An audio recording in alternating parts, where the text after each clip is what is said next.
हिवाळ्यामध्ये केले जाणारे शरीराला उष्णता देणारे डिंकाचे लाडू कसे करायचे?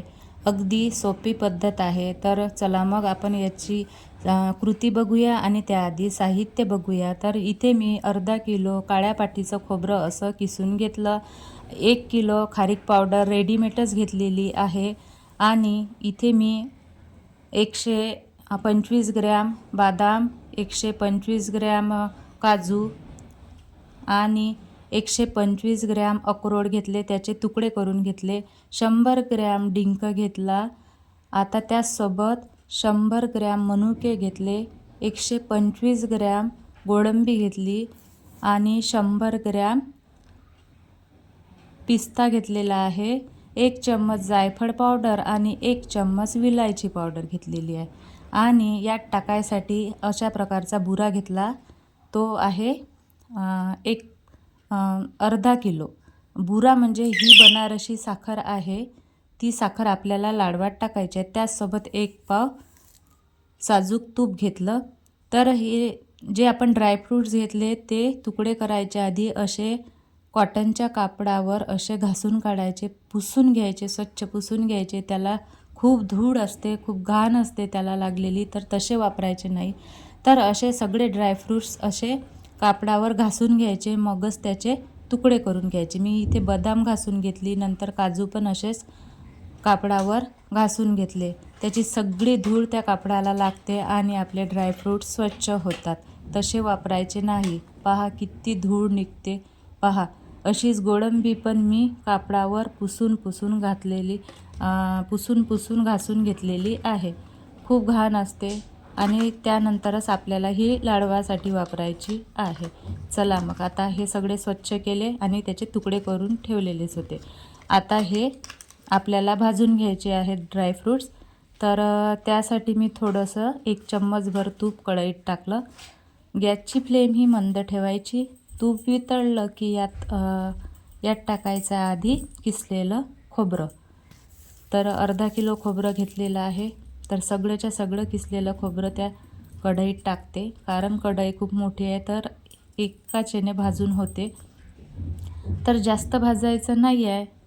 मीडियम फ्लेमवर हलकंसं 2-3 मिनटे हे खोबरं भाजून घ्यायचं आहे. तर भाजल्याने काय होते, लाडू जास्त दिवस टिकतात आणि खायला पण खूप छान लागतात. तर नक्की भाजा तसं घेतल्यापेक्षा.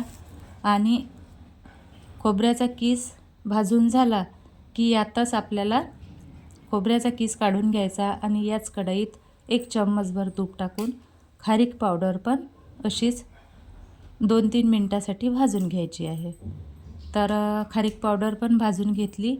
आता तुम्हाला जर खारीक पावडर वापरायची नसेल अशी, तर तुम्ही खारीक आणायच्या, त्या पण कापडवर स्वच्छ पुसून घ्यायच्या, बिया वगैरे काढून घ्यायच्या, तुकडे करायचे आणि मिक्सरला अशी पावडर करून घ्यायची.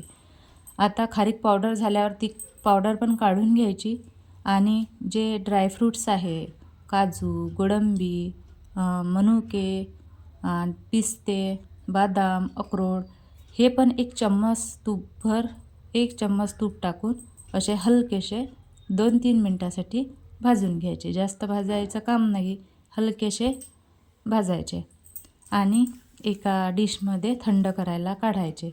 आता थोडंसं तूप टाकून मनुके भाजून घ्यायचे. तर मनुके मी अर्धे तसेच ठेवले, अर्धेच भाजते, अर्धे मी तसेच टाकणार आहेत. तर हे सुद्धा भाजून झालेले आहेत. आता हे सुद्धा एका डिशमध्ये काढायचे आणि याला थोडंसं थंड होऊ द्यायचं. तर जास्त थंड होऊ द्यायचं नाही. हे थोडंसं कोमट असलं तेव्हाच मिक्सरला बारीक करायचं आहे. थंड जर झालं तर याचे लाडू वळता येत नाही, लाडू होत नाहीत. एकदम असं रवाड होतं, मग लाडूच येत नाहीत त्याचे. आणि आता याच कढईत काय करायचं, थोडं जास्त तूप टाकायचं आणि डिंक असा लालसर तळून घ्यायचा. तर डिंक तळायला जास्त वेळ लागतो. तर सगळा डिंक असा तळून घ्यायचा. आता पहा मिक्सरच्या भांड्यामध्ये जे ड्रायफ्रूट्स होते ते बारीक करून याची छान पावडर करून घ्यायची. जास्त जाडी करायचीच नाही, बारीकच करायची. आणि यातच खारीक पावडर पण फिरवून घ्यायची आणि खारीक पावडर फिरवली की त्या पावडरमध्येच आपण डिंक टाकून पुन्हा हे फिरून घ्यायचं आहे. आणि राहिलं तर खोबऱ्याचा किस, तो हाताने होऊ शकतो किंवा मिक्सरच्या भांड्यात पण बारीक करू शकता. आणि जी बनारसी साखर घेतलेली आहे अर्धा किलो, तर तीसुद्धा आपल्याला मिक्सरच्या भांड्यातून बारीक करून घ्यायची आहे. तर सगळं साहित्य बारीक झालेलं आहे. आता हे एकत्र करायचं. तर खारीक पावडर, खोबऱ्याचा किस आणि ड्रायफ्रूट्सची पावडर, यात 1 चम्मच वेलची पूड आणि 1 चम्मच जायफळ पावडर टाकायची. याने चव आणि सुगंध दोन्ही पण छानच होतं. तर तळलेला डिंक जो होता, तर त्यामधलं जे तूप राहिलेलं होतं, तर ते पण यात टाकून घेते. आता साखर यात टाकायची आहे, जी बनारसी साखर होती ती. आणि घरगुती साखर पण यात थोडीशी टाकायची आहे. एखादी वाटी साखर घ्यायची, ती छान बारीक पावडर करून घ्यायची आणि मगच टाकायची.